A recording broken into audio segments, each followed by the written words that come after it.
Hey, good morning, Hope Community Church. Today is June 19th, and I don't know if you're familiar, there is a holiday called Juneteenth.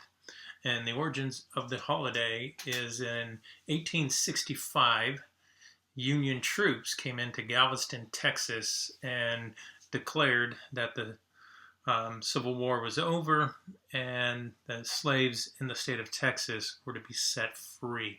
So many African American people look back as a celebration. This is a day of freedom. This is the moment where they were actually set free, and I think it's a great celebration, not only for African Americans but all Americans, to celebrate that the end of a horrible atrocity such as slavery had ended at that point. Um, and I want to make a couple applications. Um, and applies to us spiritually, it applies to us socially. Just because the slaves were set free doesn't mean that they were treated as equals. And and that's a shame. And shame on us. And we need to, especially as Christians, to understand that we are all created in the image and likeness of God. Um, another application is this: God invites us into His family, and the reality is every one of us have been slaves to sin. And Paul, in the letter to the Romans chapter 6, he talks about how Christ had defeated sin, sin and death on the cross. He was resurrected. And just like the Civil War, there was this Emancipation Proclamation that has been proclaimed that they were set free. But at some point, somebody needed to step in and do something for them to be set free. So Paul writes this after talking about Christ defeating sin and death.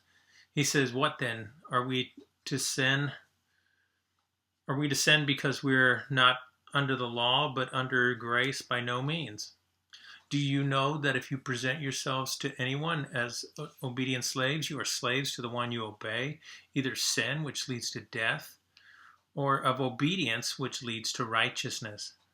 But thanks be to God that that that you, who were once slaves of sin, have become obedient from the heart to the standard of teaching which you were committed, and having been set free from sin, have become slaves to righteousness." So there's this transformation that takes place when we put our faith in Christ, that we have actually been set free. Christ set us free on the cross, just like that Emancipation Proclamation went out.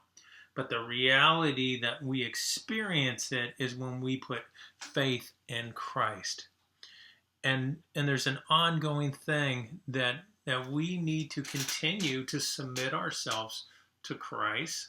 We're not slaves to sin, so why would we submit ourselves to sin? We need to submit ourselves to Christ and His righteousness. And then there's another part that we need to go out and tell others. Nobody was volunteering this information to the slaves in Texas that they had been set free. Somebody had to come in there and proclaim that they were set free. You and I, as Christians, need to let people know that Jesus paid the penalty for their sins. He defeated sin. He defeated death. He was resurrected. And we can live a new life. And then when we proclaim that message and people that are slaves to sin are set free, we need to welcome them in. We need to encourage them on their journey. So, church, you're no longer slaves to sin. You've been set free. Walk in the freedom that you have in Christ.